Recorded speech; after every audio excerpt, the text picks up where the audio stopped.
ಲೆವೆಲ್ಗಿದೆ film. World class movie ಅಂತ ಹೇಳ್ಬೋದು ಇದನ್ನು.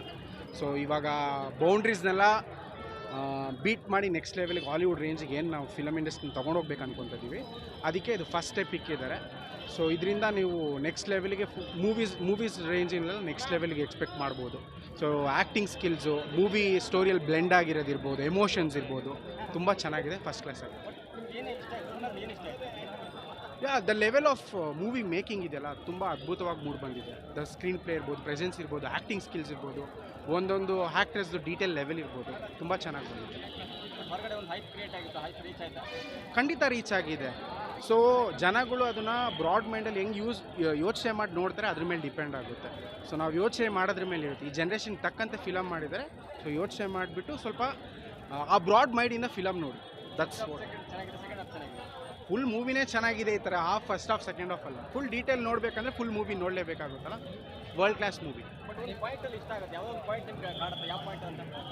ಕಾಡೋದಂತ ಏನೂ ಇಲ್ಲ.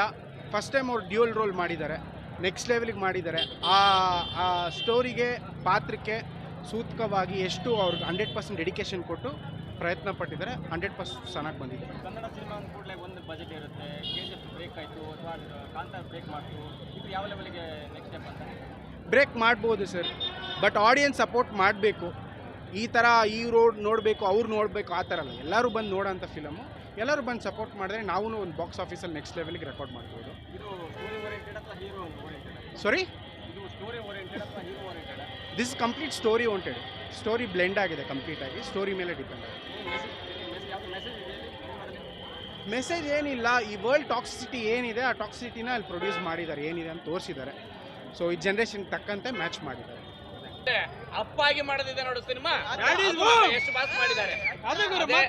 ಇದು ದೊಡ್ಡ ನಮ್ಮ ಕನ್ನಡ ಇಂಡಸ್ಟ್ರಿ ಎಲ್ಲ ಹೀರೋ ಬೆಳಿಬೇಕು ನಮ್ಗೆ. ಯಾಕಂದ್ರೆ ಅವ್ರು ಇವ್ರು ಅಂತ ಏನಿಲ್ಲ, ಅವ್ರು ಬೆಳೆದ್ರೆ ನಮ್ಮ ಕನ್ನಡ ಇಂಡಸ್ಟ್ರಿ ಬೆಳೆಯೋದು. ಓಕೆನಾ?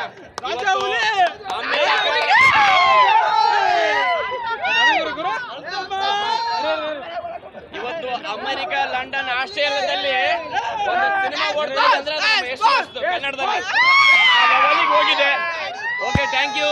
ಹೆಂಗಿದ್ದಪ್ಪ ಸಿನಿಮಾ? ಅಭಿಮಾನಿಗಳು ಹೇಳ್ತಾರೆ, ನಾನು ಹೇಳಬೇಡ, ಎರಡನೇ ಸಲ ಹೋಗ್ತಾ ಇದಾರಂತೆ. ಮೂವಿ ಮಾತ್ರ ತುಂಬ ಚೆನ್ನಾಗಿದೆ. ಟಾಕ್ಸಿಕ್ ಇನ್ನೊಂದು ಟೈಪ್ ಬಂದು ನೋಡ್ಬೇಕು. ಇವಾಗ ಅವಾಗಲೇ ಒಬ್ರು ಯಾರೋ ಕಾಂಟ್ರವರ್ಸಿ ಬಗ್ಗೆ ಮಾತಾಡಿದ್ರು. ಏನ್ರ ಬಾಸ್ ಅಂತ ಪಡ್ಕೊಂತೀರಾ? ಬಾಸ್ ನಿಜವಾದ ಬಾಸ್ ಅಂದರೆ ಯಶ್ ಸರ್ ಅಂತ ಹೇಳಿದ್ರು. ಅವ್ರಿಗೆ ಹೇಳಕ್ಕೆ ಇಷ್ಟಪಡ್ತೀನಿ ಒಂದು ಮಾತು. ಅಯ್ಯೋ ಗುರುವೇ, ಬಾಸ್ ಅನ್ನೋ ಪದ ಹುಟ್ಟಿರೋದೇ ಡಿ ಬಾಸ್ ಅಂತ. ಅಲ್ಲ, ಅರ್ಥ ಮಾಡ್ಕೋದು. ಸ್ಟಾರ್ ವಾರ್ ಬೇಡ, ಈ ಸ್ಟಾರ್ ವಾರ್ ಮಾಡೋಕ್ಕೆ ಬಂದಿಲ್ಲ ಇಲ್ಲಿ. ನಾನೇ ಯಶ್ ಸರ್ ಫೋಟೋ ಹಾಕಿದ್ದೀನಿ ನನ್ನ ಕಾರಿಗೆ ಓಲೋಬರ್ ಮಾಡೋದು. ಯಶ್ ಅವ್ರದ್ದು ಹಾಕಿದ್ದೀನಿ, ಡಿ ಬಾಸ್ ಫೋಟೋನ ಹಾಕಿದ್ದೀನಿ. ಯಾವತ್ತು ಜೋಡಿ ಅಂತ ಮೆರೆಸ್ತಾ ಇದ್ದೀವಿ ಅವ್ರನ್ನ. ನಿಮ್ಮಂಥವ್ರು ಬಂದು ಕಿಡಿ ಹಚ್ತಾ ಇರೋದಿಲ್ಲ, ನಿಮ್ಮಂಥವ್ರು ಬಂದು ಜಗಳ ಹಚ್ತಾ ಇರೋದಿಲ್ಲ. ಈ ಥರ ಎಲ್ಲ ಮಾಡಬೇಡ್ರಿ. ಕನ್ನಡ ಇಂಡಸ್ಟ್ರಿ ಅಂದರೆ ಎಲ್ಲರೂ ಒಂದೇನೆ, ಎಲ್ಲರೂ ಅಂದ್ರೆ ಒಂದೇನೆ. ಓಕೆ, ಜೈ ಕರ್ನಾಟಕ.